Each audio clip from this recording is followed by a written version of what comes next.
সুপ্রিয় শ্রোতা বন্ধু, আসসালামু আলাইকুম। আজ 12 জুন 2024 খ্রিস্টাব্দ, রোজ বুধবার। আর স্টুডিওর ঘড়ির সময় সকাল 11টা। বেগুনরে প্রীতি ও শুভেচ্ছা জানাই দুর্যোগ কতন রেডিও ফোন লাইভ অনুষ্ঠান।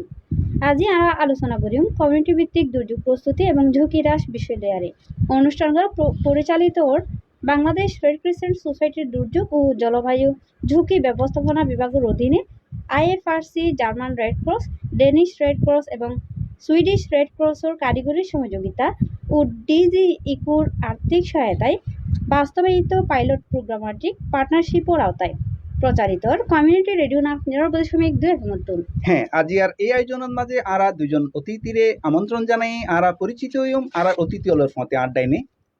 আমি সৈয়দ সাফকাত আলী, সহকারী কমিশনার ভূমি, টেকনাফ। অসংখ্য ধন্যবাদ। তারপর আমি মোহাম্মদ হাবিবুর রহমান, উপজেলা প্রকল্প বাস্তবায়ন কর্মকর্তা, টেকনাফ, কক্সবাজার। জি, অসংখ্য ধন্যবাদ। আপনারা হাজারো কাজের ব্যস্ততার ভিতরে আমাদের এই আয়োজনকে আপনারা সফল এবং সার্থক করার জন্য যে আমাদের স্টুডিওতে এসে কিছু দুর্যোগ বিষয়ক কথা আপনাদের মাধ্যমে আমাদের শ্রোতারা জানবে, সেজন্য আপনাদেরকে আরো একবার ধন্যবাদ। শ্রোতা বন্ধুগণ, উপস্থাপনাত আছি আরা দুজন, আই হারুন রশিদ আর আই মাহফুজ আক্তার মুন্নি। আর এই অনুষ্ঠান টেকনাফ উপজেলার সয়ান ইউনিয়ন একান পৌরসভার প্রায় 125 গ্রাম ও উখি উপজেলার 100 গ্রাম আর বিভিন্ন ক্যাম্পত বসবাসরত মিয়ানমারের বলপূর্বক বাস্তুচ্যুত নাগরিক সহ প্রায় 7 লক্ষাধিকেরও বেশি শ্রোতা রেডিও সেট মোবাইলের মতামত জানাইতে পারেন। বাংলাদেশ বিশ্বের অন্যতম দুর্যোগপ্রবণ দেশ এবং নিচু জমির দেশ। জেরে এই নিচু দেশের জনসংখ্যার 2/3 সমুদ্রপৃষ্ঠের 5 মিটারের মধ্যে বাস করে। তার মধ্যে বর্ধনের দ্রুত বর্ধনশীল অস্থায়ী বসতি আর প্রান্তিক কৃষি জমিতে বাস করে। আবার দেশের প্রধানতম দুর্যোগের মধ্যে আছে ঘূর্ণিঝড়, বন্যা, অগ্নিকাণ্ড, ভূমিধস, ভূমিকম্প এবং তাপপ্রবাহ। এই দুর্যোগের ফলে প্রতি বছর হাজার হাজার মানুষ মারা যায়, আহত হয় আর বাস্তুচ্যুত হয়। দুর্যোগের কারণে আর অবকাঠামো, কৃষি এবং অর্থনীতিতে ব্যাপক ক্ষয়ক্ষতি হয়। আর প্রতিদিনের জীবনত এই দুর্যোগের ঝুঁকি দূর এবং আরা কিভাবে এর প্রস্তুতি লইতে পারি এবং আর করণীয় কি তার সম্পর্কে জানিবিল্লাই আর আজ এর আয়োজন আলোচনা শুরু করতে চাই। তার আগে জানাই দিই কিছু গুরুত্বপূর্ণ হটলাইন নম্বর।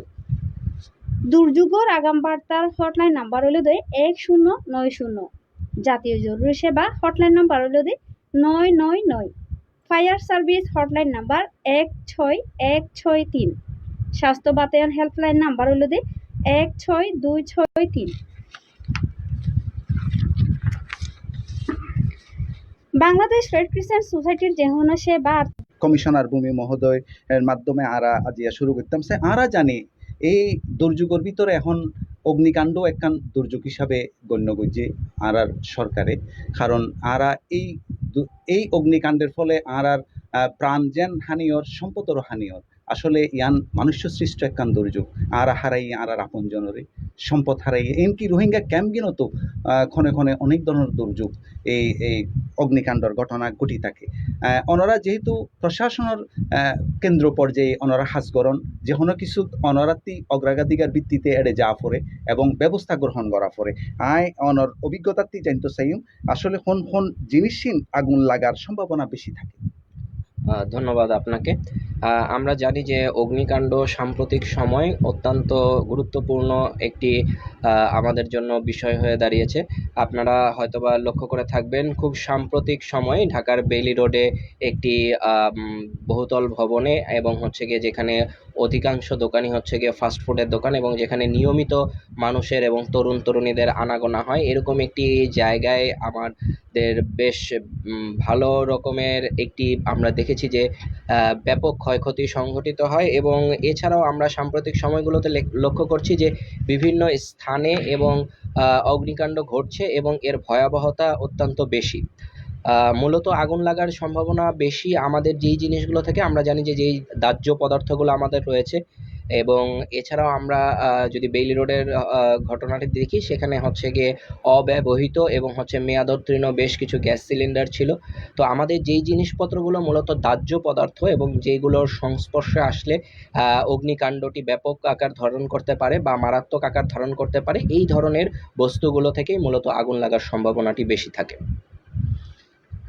আর হচ্ছে একজন শ্রোতা সংযুক্ত তো স্যার আর একখানা শ্রোতা আর মানে সুযোগ দিই। আসসালামু আলাইকুম শ্রোতা, ওনার পরিচিত প্রশ্ন করুন। জি। আর এটা যখন যখন আশ্রয় কেন্দ্র যাইতে হয় মাইমেন্দ্রে যাইতো না স্যার, এটা হচ্ছে কি মাইমেন্দ্র হচ্ছে কি আর নিরাপত্তা নাই, তো আর ডর লাগে, এটা মরতাম ডিস্টার্ব করিব, এই বিষয়ে কিন্তু কিভাবে তারা বোঝানো যায়?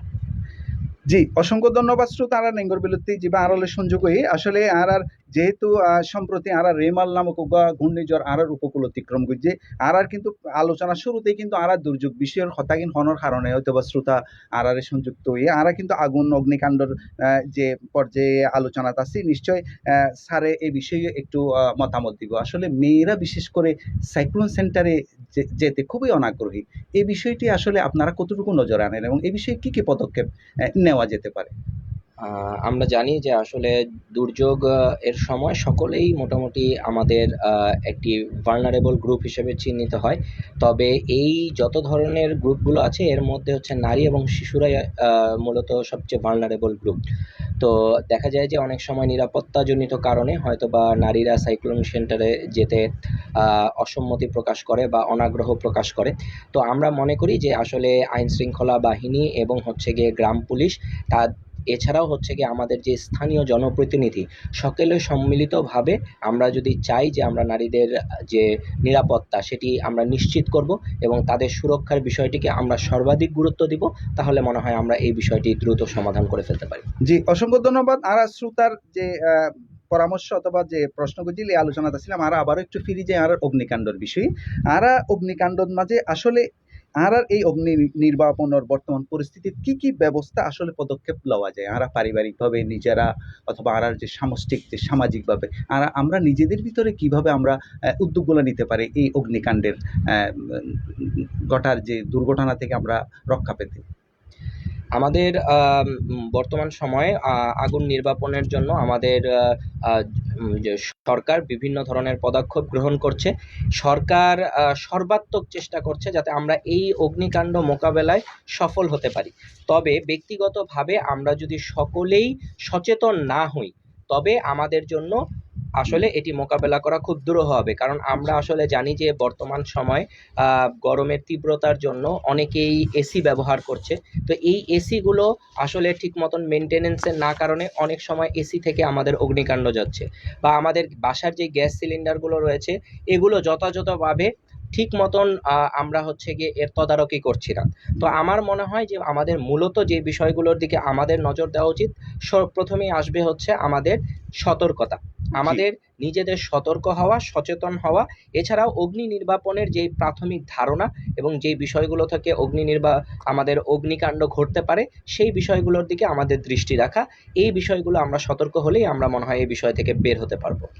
জি, স্যার আরেকটা বিষয় যে জরুরি সেবা যে হটলাইন নাম্বারগুলো আছে সেখানে আসলে দ্রুত নিশ্চয়ই তারা এই বিষয়গুলো রেসপন্স করে থাকে। আসলে জনগণ এই ক্ষেত্রে আসলে এটা উপকৃত হওয়ার কিভাবে আসলে ব্যবহারটা করবে তারা অনেকে কিন্তু আতঙ্কিত হয়ে যায় নিজেরা। হ্যাঁ, আমার মনে হয় যে আমরা আসলে মানুষজনকে আমাদের আসলে অনেক বেশি এইটার প্রচারণা দরকার। কারণ আমাদের এই জরুরি নম্বরগুলোতে ফোন দেওয়া মাত্রই তারা তৎক্ষণাৎ এই বিষয়ে ব্যবস্থা নেওয়ার চেষ্টা করে এবং তাদের আন্তরিকতার কোনো ধরনের কোনো ঘাটতি নেই। তারা সর্বাত্মক আন্তরিকতা নিয়ে সাথে সাথে এই ধরনের ফোন পাওয়া মাত্রই তারা তাদের কাজে লেগে যায়। সুতরাং আমার মনে হয় যে মানুষের মধ্যে এই সচেতনতা সৃষ্টি করা, যে যখন এই ধরনের ঘটনার সৃষ্টি হবে তখন প্যানিক না হয়ে বা বিচলিত না হয়ে দ্রুত হটলাইন নাম্বারে যোগাযোগ করা এবং তাদের সাহায্য প্রার্থনা করা। জি, অসংখ্য ধন্যবাদ। আমার কাছে আরেকজন শ্রোতা সংযুক্ত স্যার। আসসালামু আলাইকুম শ্রোতা, ওনার পরিচিত প্রশ্ন করুন। আসসালামু আলাইকুম ওয়া রাহমাতুল্লাহি ওয়া বারাকাতুহু। আমার নাম হচ্ছে মোহাম্মদ শাহনেওয়াজ। আমি একটা কথা জানতে চাচ্ছি, সেটা হচ্ছে যেমন অনেকের ঘরের ক্ষেত্রে হচ্ছে ফায়ার এক্সটিংগুইশার যেটা আছে ওটা হচ্ছে থাকে এবং খামখেয়ালির কারণে অনেকে হচ্ছে যেমন মনে করেন এগুলো প্রতি বছর যে পাতাগুলো এগুলো অনেকেই ভুলের কারণে করে না। এখন হুট করে মনে করেন একটা বাড়ির মধ্যে আগুন ধরছে, এখন যেটা আছে ওটাও শেষ হয়ে গেছে। সেক্ষেত্রে যদি আগুন ধরে আমি ওই হঠাৎ দিয়ে যদি আমি ফায়ার এক্সটিংগুইশার যেটা আগুন নিভাতে চাই, তাহলে আমি ওই ক্ষেত্রে কি আগুন নিভাতে পারবো নাকি আরো বেশি বিপদের সম্মুখীন হবো, এই বিষয়ে একটু আচ্ছা, জানার ছিল। অসংখ্য ধন্যবাদ। এটা নিশ্চয় স্যারে টেকনিক্যাল অভিজ্ঞ টেকনিক্যাল সাইটে স্যারের কতটুকু আমি আমার জানা নেই। তারপর আমি স্যারের কাছে এই প্রশ্ন রাখতে চাই। আমার শ্রোতা শাহনেওয়াজ ভাই জানতে চাইলো যে এক্সটিংগুইশ যারা ব্যবহার করে অনেক সময় তাদের মেয়াদ উত্তীর্ণ ওইভাবেই থেকে যায়, হয়তোবা আগুন লাগলো তখন ওই এক্সটিংগুইশটা নিয়ে ওনারা চেষ্টা করে যে আগুন নেভাতে, আসলে ওই সময়টা কি ওইটা কাজ করবে কি না, মেয়াদোত্তীর্ণ এক্সটিংগুইশার দিয়ে আসলে খুব একটা সুফল তিনি পাবেন না। সেক্ষেত্রে আমাদের এজন্য আমাদের প্রয়োজন হচ্ছে কি আমাদের এক্সটিংগুইশারগুলো নিয়মিত যাচাই করা এবং হচ্ছে গিয়ে যখন এটি মেয়াদোত্তীর্ণ হবে তখন এটি বদলিয়ে নতুন করে এক্সটিংগুইশার স্থাপন করা। আর এছাড়াও যখন আমাদের আগুন লাগবে আমাদের বাসা বাড়িতে আমাদের বের হওয়ার যে পথটি সেটি যাতে যথেষ্ট প্রশস্ত থাকে, যেন আমরা এক্সটিংগুইশার ব্যবহারের পাশাপাশি আমরা যেন আমাদের বাঁচার জন্য সেই পথটি ব্যবহার করতে পারি। জি জি আর আছে আরেকজন শ্রোতা কল করছে। আসসালামু আলাইকুম শ্রোতা, আপনার পরিচিত প্রশ্ন করুন। আসসালামু আলাইকুম, আমার উল্লাহ হাফিজুল্লাহ, আই মুসলিম করতে হইছে G I can R online centre গিয়াছি আর সবসময় ঘুরি, খুব ভালো লাগে। এখন আই কথা বিশলে আর কানা করতে চাই তো আর এটা মাঝে মাঝে ওই লাগে ওই ধরে এখন এই সময় আবাসটা তো আর কেন কেঙ্গুরি একটা বাকি হয়েছে তিন একটা করে একটা পরামর্শ পাইছি। জি অসংখ্য ধন্যবাদ শ্রোতা। আর মুসলিম ক্যাম্পতে যে সংযোগ হইন আসলে ওইখানে লাগোয়া যে ঘরগুলো আছে সেখানে অত্যন্ত ঝুঁকিপূর্ণ। এখন আগুন তাৎক্ষণিক লাগলে নিশ্চয়ই ওইখানে নিজেদের ভিতর কিছুটা প্রচেষ্টা থাকা দরকার। এই বিষয়ে যদি আপনি একটু পরামর্শ দেন, তারপর আমরা আমাদের প্রিয় মহোদয়ের কাছে আমরা যাব। আপনি যদি এই বিষয়টা একটু করে মতামত দিন। আমরা মনে করি যে ক্যাম্পের যে এই ক্যাম্পের লাগোয়া। ভিতরে আমাদের বেশ কিছু ঘর পরস্পরের সন্নিবিষ্ট এবং এই ধরনের ঘরগুলোতে আসলে একটি ঘরে আগুন লাগা মাত্রই তা দ্রুত ছড়িয়ে পড়তে পারে। আমার মনে হয় এই জন্য ওখানে যারা অবস্থান করে তাদের নিজেদের একটি প্রিকশন রাখা উচিত বা তাদের একটি পূর্ব পরিকল্পনা রাখা উচিত যে এই ধরনের ঘটনা ঘটলে বাইরে থেকে সাহায্য আসার আগে স্থানীয়ভাবে তারা কিভাবে কোথা থেকে পানি নিয়ে আসে বা কিভাবে আমরা এটা দ্রুত আর কি মিনিমাইজ করতে পারি এবং যাতে বাইরে থেকে সাহায্য আসার আগেই যাতে প্রাথমিকভাবে আমরা এই ধাক্কাটা সামলে উঠতে পারি, এই ধরনের পরিকল্পনা তাদের রাখা উচিত। অসংখ্য ধন্যবাদ। শ্রোতা বন্ধু ওনারা নিশ্চয় মনত রাখিবেন জাতীয় জরুরি সেবা যে নম্বর আছে 999 এবং ফায়ার সার্ভিস ও সিভিল ডিফেন্সের যে নাম্বার আছে হটলাইন নাম্বার 16163 এই নম্বরের মাঝে এবং দুর্যোগ প্রারম্ভিক যে সতর্কতা ওনারা জানিত পারেন 01090 নম্বরের মাঝে। এই বিষয়ে কিন্তু ওনারা সবসময় খেয়াল রাখিবেন যে কোনো সময় যে কোনো ওনারার সাহায্য মদতল্লাই বলি এই এই এডে নম্বর ওনারা ফোন করলেই ওনারা কিন্তু যে কোনো সহায়তা পাইবেন।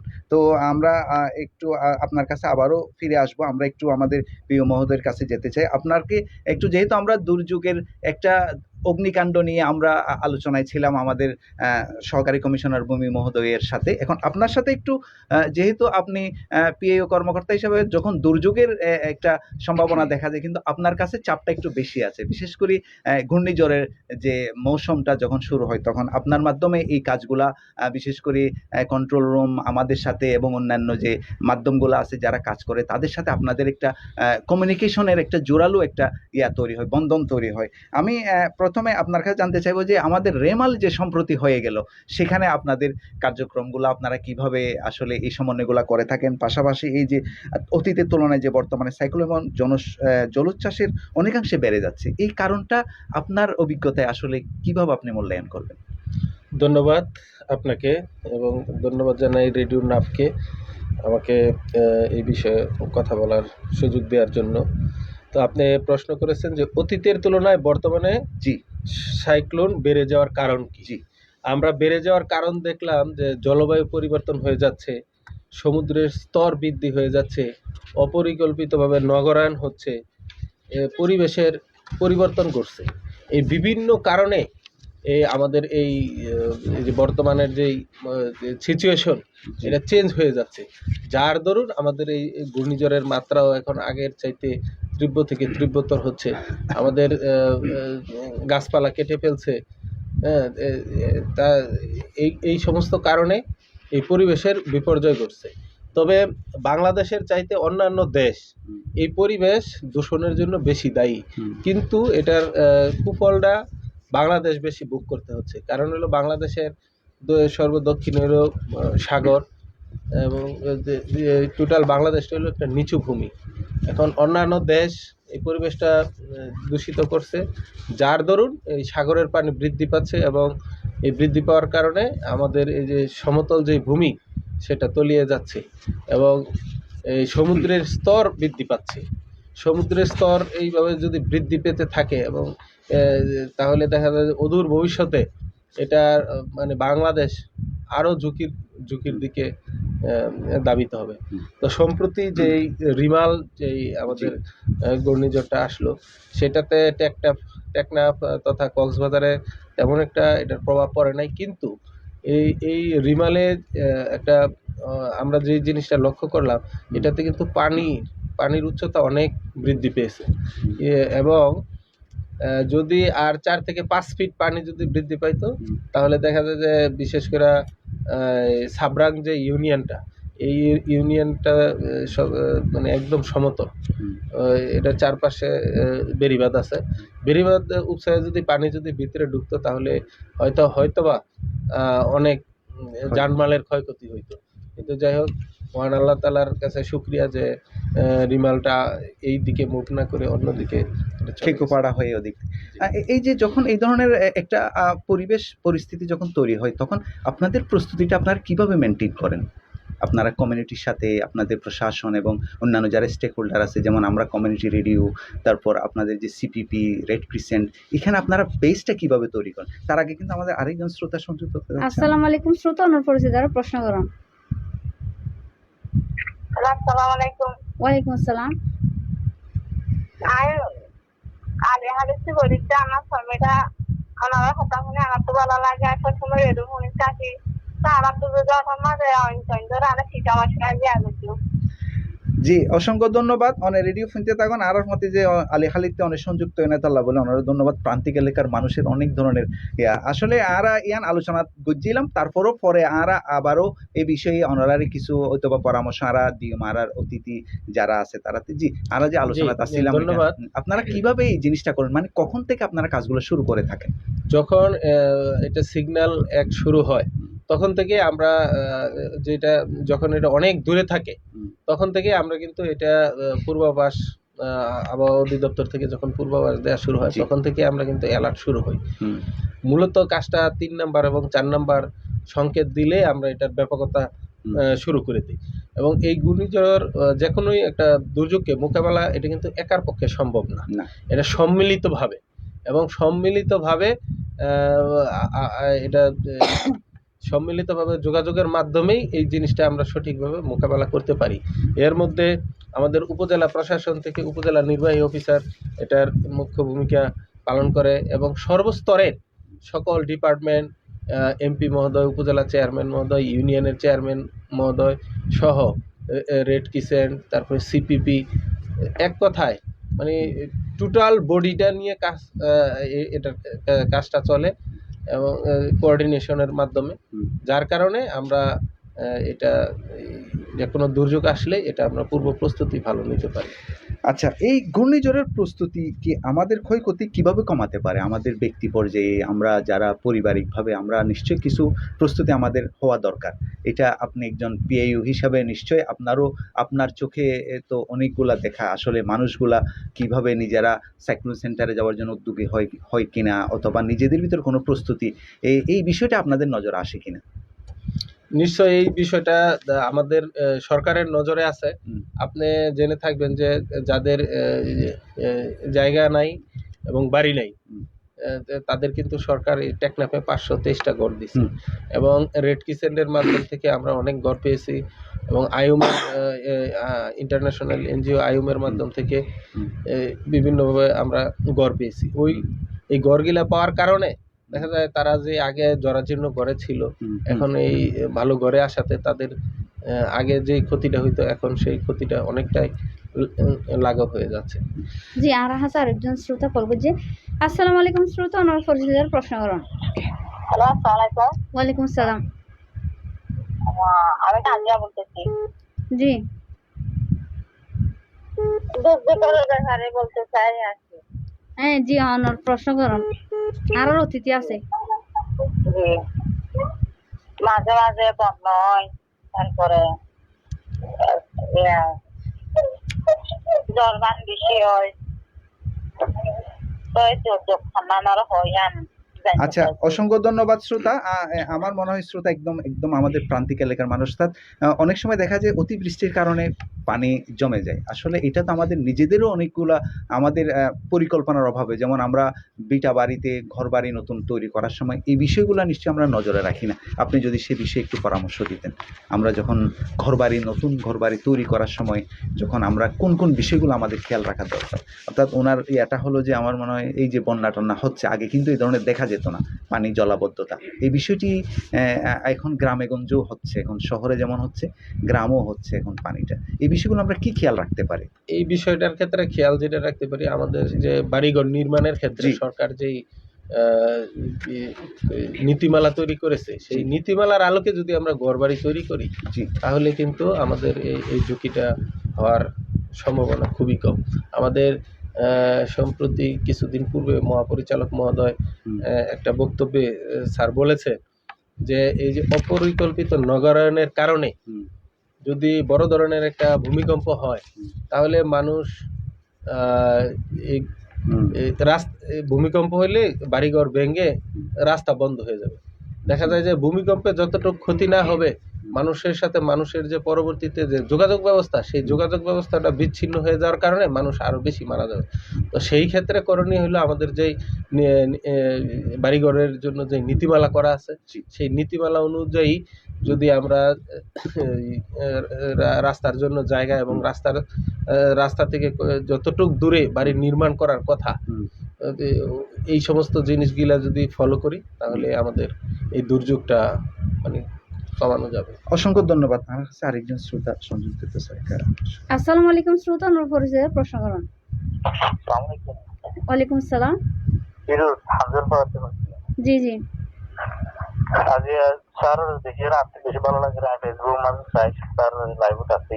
জি তো আই শাস্ত্রে একটা কথা হচ্ছে যে আর এটা যখন দুর্যোগ হইবার পরে ক্ষয়ক্ষতি ওদের মানুষ করে, অনেক সময় এটা সাহায্য সহযোগিতা না পা। তো অনেক সময় দেখা যাচ্ছে কি জনপ্রতিনিধি সকলে তারা আত্মীয় স্বজন সকলের দেয় এই বিষয়কে অনেকটা করি, তারা যদি খেয়াল রাখে তাহলে ভালো হইব। জি, আর একজন শ্রোতা কিন্তু স্থান হয়ে কিন্তু নাম পরিচয় ওনার নামটা বলা হয়নি। অর্থাৎ যখন কোনো একটা দুর্যোগে যখন পুরো কমিউনিটি যখন ক্ষতিগ্রস্ত হয়, তখন কিন্তু একটা তালিকা তৈরি করা হয়। সেই তালিকাতে প্রাধান্য দেওয়া হয় বিশেষ একটা ব্যবস্থায়। সেখানে আসলে সবাই পাওয়ার এই ধরনের ব্যবস্থাটা আপনারা কিভাবে করে থাকেন? আমার মনে হয় উনি সেটাই বোঝাতে চাইছেন। বুঝতে সেইটা যদি পারছি। আপনি যদি একটু বলতেন। ধরেন যে কোনো একটা দুর্যোগ হইলে সরকারের যেই বরাদ্দ আসে, হুম, সেই বরাদ্দটা আমরা সংশ্লিষ্ট ওয়ার্ডের মেম্বার, হুম, মহিলা মেম্বার এবং ইউনিয়ন পরিষদের চেয়ারম্যান, হুম। ওনারা তালিকাটা তৈরি করে সেটা কিন্তু আমাদের সরকারের পক্ষ থেকে যাচাই বাছাই করেই কিন্তু ওই জিনিসটা ওইখানে ত্রাণ সামগ্রীগুলো পৌঁছানো হয়। তবে মূলত এটা ফোকাল পয়েন্ট হিসেবে মেম্বার এবং চেয়ারম্যান কিন্তু এটা দেখভালটা করে। কারণ হলো একটা উপজেলাতে তো হুম, অনেকগুলা ইউনিয়ন এবং হুম। অনেকগুলা ওয়ার্ড, হুম, সেটা সরকারের একজন অফিসার যে তো হুম, এত রোড লেভেলে তো দেখা সম্ভব হয় না। হুম, আর আরেকটা বিষয় হলো প্রত্যেকটা ইউনিয়নের ট্যাগ অফিসার নিয়োগ থাকে, হুম। ওনারাও এটা নিবিড়ভাবে তদারকি করেন। আচ্ছা। অসংখ্য ধন্যবাদ। আসলে যারা বঞ্চিত হয় তাদের কোনো আপনাদের কাছে যোগাযোগের কোনো সুযোগ আছে কিনা? হয়তোবা উনি আসলেই প্রকৃত ক্ষতিগ্রস্ত কিন্তু তালিকায় আসে নাই। সেই ধরনের যদি আপনাদের সাথে যোগাযোগ করে ওনারাদের কোনো সুযোগ আপনারা দিতে পারেন কিনা? সেটা যদি তিনি যদি উপজেলা নির্বাহী অফিসারের কাছে যথাযথভাবে যদি উপস্থাপন করেন, উনি স্যার যদি মনে করেন যে আসলে উনি প্রাপ্য সরেজমিনে অধিকারী ছিল কিন্তু বঞ্চিত হয়েছে, সেই ক্ষেত্রে স্যারের কাছে বরাদ্দ থাকলে সেটা দেওয়া সম্ভব। জি, অসংখ্য ধন্যবাদ। আসলে এই দুর্যোগের কারণেই তো মানুষ ক্ষতিগ্রস্ত। আর অনুষ্ঠানরা কিন্তু এই দুর্যোগ যে প্রস্তুতি এই ঝুঁকি হ্রাসের মাঝে বিভিন্ন ধরনের কার্যক্রম চলমান আছে, যেন সরকারি সহায়তা বিভিন্ন অর্গানাইজেশন যারা আছে তারা করে থাকে। ধন্যবাদ অনর হাসে। আবারও ফিরে এসে আরেকটু সহকারী কমিশনার ভূমি মহোদয়ের কাছে একটু ফিরে যাই। আপনার কাছে একটা জিনিস আমরা ওনার কাছে যে পিআইও মহোদয়ের সাথে যে আলোচনায় ছিলাম, আমাদের শ্রোতা যে বলল যে মানে প্রকৃত ক্ষতিগ্রস্ত ব্যক্তিরা অনেকেই কিন্তু তালিকায় আসা হয় না। আপনারা একজন কর্মকর্তা হিসাবে এই ধরনের ব্যবস্থাপনা যদি আপনাদের নজরে আসে, নিশ্চয়ই আপনারা কিছু একটা করে থাকেন, সে বিষয়ে মতামত। আর আমরা এরপরে আপনার এই মতামতের পরে কিন্তু বজ্রপাত নিয়ে একটু আলোচনা করব আপনার সাথে। জি জি, ধন্যবাদ।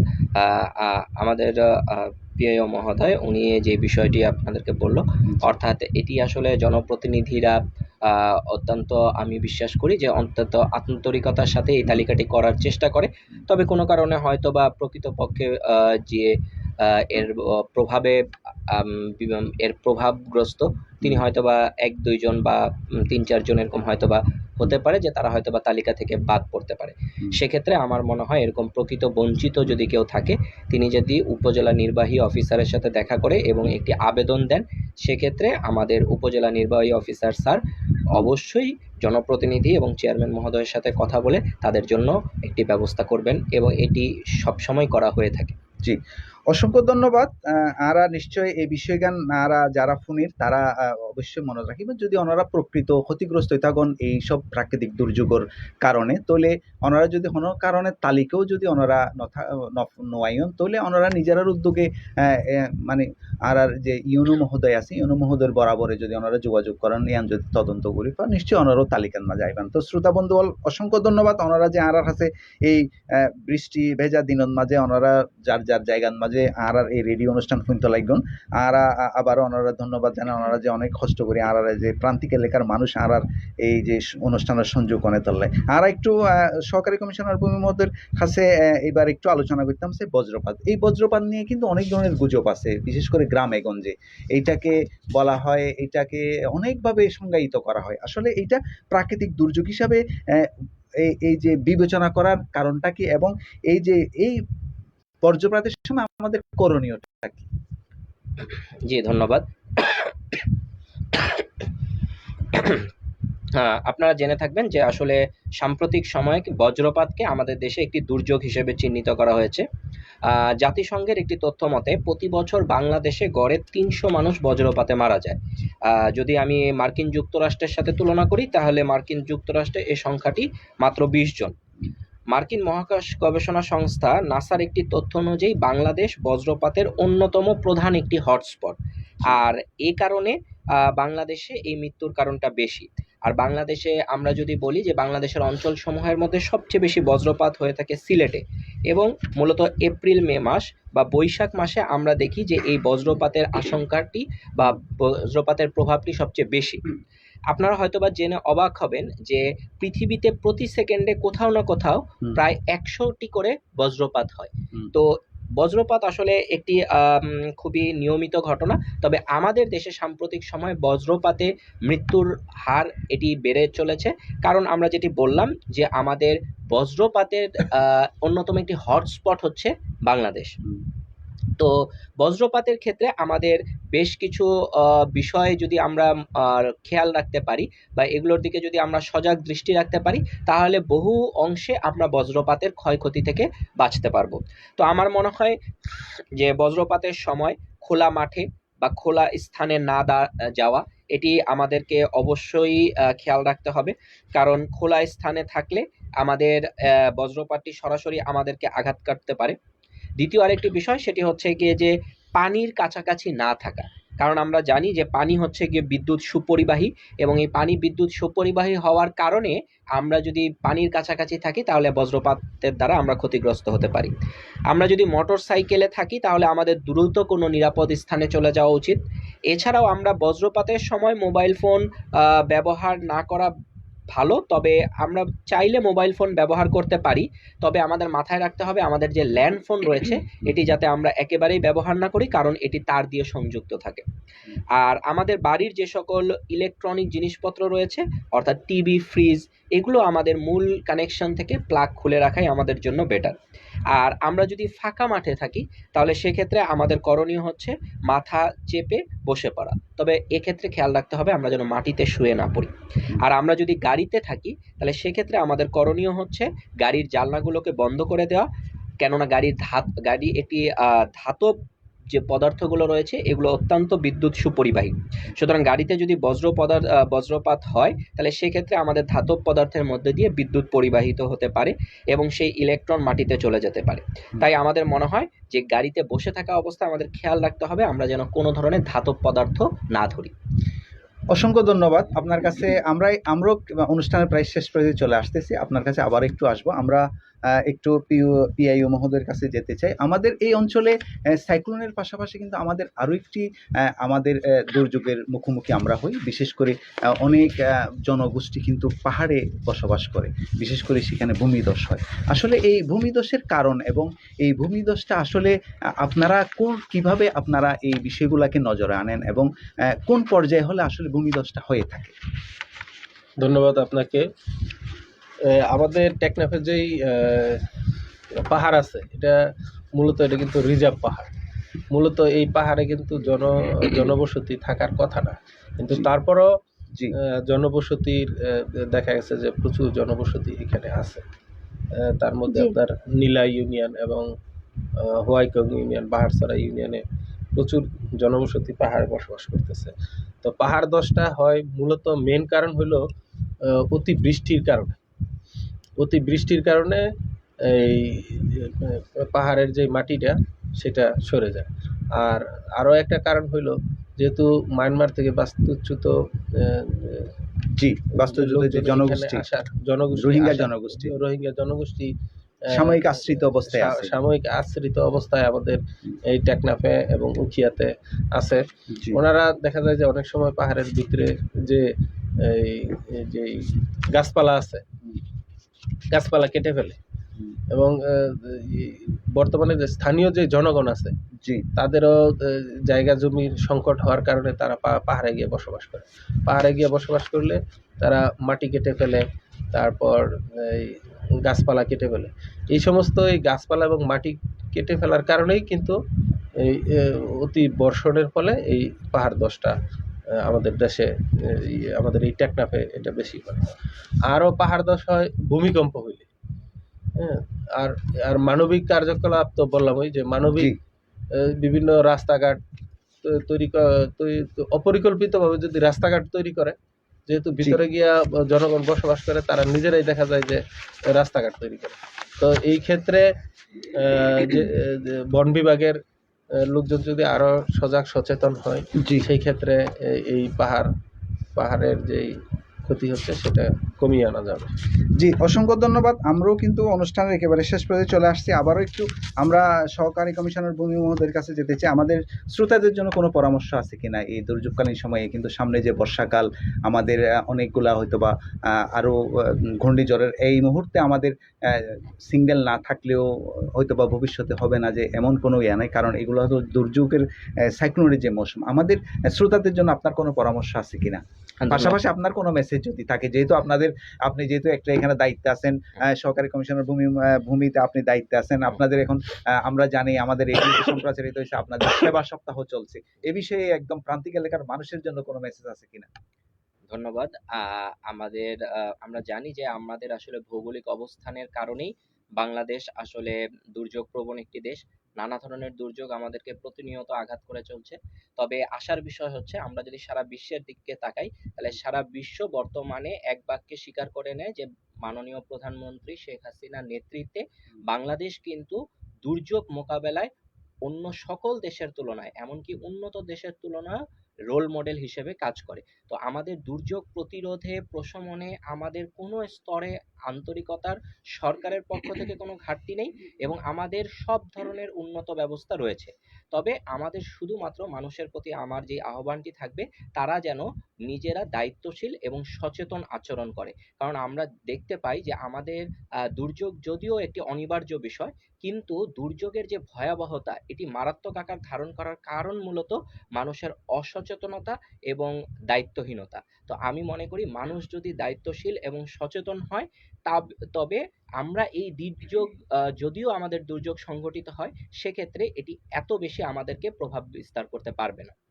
জি। আমি আমার সকল আজকে যারা যারা শুনছেন তাদের সকলকে আমি বলতে চাই যে আমাদের দুর্যোগ মোকাবেলায় আমরা সকলেই অর্থাৎ প্রশাসন, জনপ্রতিনিধি এবং জনগণ সকলে একসাথে কাজ করব এবং দুর্যোগের যেই ক্ষয়ক্ষতি এটি যতটুকু সম্ভব আমরা কমিয়ে আনার চেষ্টা করব। জি, আপনার যে আপনি দায়িত্বে আছেন সেখানে যেহেতু সপ্তাহ চলতেছে, এই হুম। বিষয়ে কোনো মেসেজ আপনি আমাদের প্রান্তিক এলাকার মানুষের জন্য কোনো আছে কিনা? সেবা সপ্তাহ যে চলছে এটা। ধন্যবাদ। আমি আসলে ভূমি সেবা সপ্তাহ সম্পর্কে আসলে যেহেতু এখানে কথা বলার সুযোগ হচ্ছে, আমি এই সুযোগে আসলে সবাইকে আহ্বান জানাচ্ছি যে আমাদের ভূমি মন্ত্রণালয় এবং মাননীয় প্রধানমন্ত্রী আসলে চাচ্ছেন যে আমাদের যে ভূমি ব্যবস্থাপনা, এই ভূমি ব্যবস্থাপনা নিয়ে যত ধরনের দুর্নাম রয়েছে আমরা যাতে এই দুর্নামটি ঘুচিয়ে ফেলতে পারি এবং আমরা যাতে স্বচ্ছতা আনতে পারি এবং এজন্য কিন্তু আমাদের অনলাইনে নামজারি চালু করা হয়েছে, ভূমি উন্নয়ন কর চালু করা হয়েছে। আমরা যাতে নিজেদের এই অধিকার সম্পর্কে সচেতন হই, আমরা যাতে কোনো মাধ্যম, কোনো দালালের শরণাপন্ন না হই, নিজে আবেদন করি এবং আমরা যেন আমাদের যেই অধিকারটুকু সেই অধিকারটুকু যাতে আমরা নিজেরা এনশিওর করতে পারি, অর্থাৎ কোনো মাধ্যমে আমরা না যাই। মাননীয় প্রধানমন্ত্রী যে সম্পূর্ণ ভূমি ব্যবস্থাপনাকে ডিজিটালাইজড করার মাধ্যমে ভূমিতে যে স্বচ্ছতা আনতে চেয়েছেন, এই ভূমি স্বচ্ছতা আনয়নের ক্ষেত্রে আমরা অর্থাৎ ভূমি অফিস এবং জনগণ যাতে একসাথে কাজ করতে পারি। জি, অসংখ্য ধন্যবাদ। আমরা একদম শেষ পর্যায়ে চলে এসেছি। আপনার পক্ষ থেকে আমাদের শ্রোতাদের জন্য কোনো মেসেজ আছে কিনা? ধন্যবাদ আপনাকে। শ্রোতাদের জন্য মেসেজ হইল যে যদি ঘূর্ণিঝড় বা যে কোনো একটা প্রাকৃতিক দুর্যোগ আসে, শ্রোতাদেরকে অনুরোধ জানাবো যে আপনারা একদিনের জন্য একটু কষ্ট করে হলেও আশ্রয় কেন্দ্রে চলে আসবেন। আশ্রয় কেন্দ্রে চলে আসলে আমার মনে হয় না যে কেউ মানে না খেয়ে থাকবে। সরকার এবং বিশেষ করে টেকনাফে প্রচুর পরিমাণ এনজিও, আইএনজিও আছে। তাদের সকলের সম্মিলিত প্রচেষ্টায়, সরকারের প্রচেষ্টায় এবং পাশাপাশি জনপ্রতিনিধিদের প্রচেষ্টায় যদি একদিনের জন্য কষ্ট করেন তাহলে আপনাদের যে জীবনমান অনেকটাই রক্ষা পাবে এবং আপনারা ভবিষ্যতের জন্য ভালো থাকবেন। জি, অসংখ্য ধন্যবাদ। Bangladesh red crescent society BDRCS ভূমিধস মোকাবিলায় বিভিন্ন ধরনের কার্যক্রম পরিচালনা করে থাকে। এই কার্যক্রমগুলো সাধারণত প্রাকৃতিক দুর্যোগের আগে, দুর্যোগের সময় এবং দুর্যোগের পরে 3 ধাপে বিভক্ত করা যায়। এই কার্যক্রমগুলোর মধ্যে আছে প্রাকৃতিক দুর্যোগের আগে প্রশিক্ষণ ও সচেতনতা বৃদ্ধি, ঝুঁকি মূল্যায়ন, দুর্যোগ প্রস্তুতি পরিকল্পনা। দুর্যোগের সময় আছে জরুরি উদ্ধার কার্যক্রম, জরুরি সাহায্য বিতরণ, নিরাপদ আশ্রয়স্থল ব্যবস্থাপনা। দুর্যোগের পরে পুনর্বাসন কার্যক্রম, মেন্টাল হেলথ সাপোর্ট, সমাজ পুনর্গঠন। এই সকল কার্যক্রমের মাধ্যমে বাংলাদেশ রেড ক্রিসেন্ট সোসাইটি ভূমিধস মোকাবিলায় একটা গুরুত্বপূর্ণ ভূমিকা পালন করে থাকে। জাতীয় জরুরি সেবা নাম্বার হলো 999, ফায়ার সার্ভিস ও সিভিল ডিফেন্স নাম্বার হলো 16163, দুর্যোগ প্রারম্ভিক সতর্কতা নাম্বার হলো 1090 এই নম্বর। বিপর্যয়ের আগাম বার্তা মোবাইল দুঃখিত IVR পদ্ধতি পাইতে টোল ফ্রি 1090 নম্বরত ডায়াল করুন এবং তথ্যহীন ফোন। এই তথ্য হলো সমুদ্র যাত্রীর জেরেলাই আবহাওয়ার পূর্বাভাস, নদী বন্দর সমূহলাই সতর্ক সংকেত, দৈনন্দিন আবহাওয়ার পূর্বাভাস, ঘূর্ণিঝড়ের সতর্ক সংকেত, দেশের বন্যা পরিস্থিতি এবং বিভিন্ন নদ নদীর পানি বৃদ্ধি হ্রাসের অবস্থা সম্পর্কিত তথ্য। অসংখ্য ধন্যবাদ মুন্নি। আরো অনুষ্ঠান একেবারে শেষ পর্যায়ে এগিয়ে গিয়ে শ্রোতা বন্ধু ওনার এতক্ষণ ফুলিনান সরাসরি ফোন লাইভ অনুষ্ঠান দুর্যোগ কথন। আজ এর বিষয় ছিল কমিউনিটি ভিত্তিক দুর্যোগ প্রস্তুতি ও ঝুঁকি হ্রাস লয়ারে। এতক্ষণ অতিথি হিসাবে আলোচনাতে অংশগ্রহণ করছে এবং শ্রোতালর বিভিন্ন প্রশ্নের উত্তর দিয়ে আড্ডায় নেই। আমি সৈয়দ সাফকাত আলী, সহকারী কমিশনার ভূমি, টেকনাফ। তারপর আমি মোহাম্মদ হাবিবুর রহমান, উপজেলা প্রকল্প বাস্তবায়ন কর্মকর্তা, টেকনাফ, কক্সবাজার। আর পুরো অনুষ্ঠান জুড়ে উপস্থাপনা ছিলাম আর দুজন হারুন রশিদ আর মাহফুজ আক্তার মুন্নি। শ্রোতা বন্ধু ওনারা যারা আর এই আয়োজনের মাঝে অংশগ্রহণ করছেন তারারে আবারও অসংখ্য ধন্যবাদ। নিশ্চয় ওনারা আর এই আয়োজন সার্থক হয়ে ওনারা অনেকগুলো তথ্য ওনারা জানিত পাইছেন। গুরুত্বপূর্ণ কর্মকর্তা হল এডে আইয়েরে তারার মাধ্যমে যে ওনারা হানত পৌঁছাতলা বলি তারারও ধন্যবাদ জানার এবং আগামী অনুষ্ঠানের মাঝেও চেষ্টা করিও তারা এবং তারার মতো যারা কর্মকর্তা আছে তারা আনি পারলে। আর এই অনুষ্ঠানটা বাংলাদেশ রেড ক্রিসেন্ট সোসাইটির দুর্যোগ ও জলবায়ু ঝুঁকি ব্যবস্থাপনা বিভাগের অধীনে IFRC, German Red Cross, Danish Red Cross আর সুইডিশ রেড ক্রসের কারিগরি সহযোগিতায় এবং ডিজি ইকুর আর্থিক সহায়তায় বাস্তবায়িত পাইলট প্রোগ্রামাটিক পার্টনারশিপর আওতায় প্রচারিত হল কমিউনিটি রেডিও নাফ 99.2 FM স্টুডিওতুন। এই পর্বগা পুনঃপ্রচার হইব আগামী হালিয়া একই সময়ে একই তরঙ্গে হতইব আগামী পর্বত নতুন হন বিষয় লেয়ারে বেগুনে ভালো থাকিবান সুস্থ থাকিবান এই কামনায় আল্লাহ হাফেজ।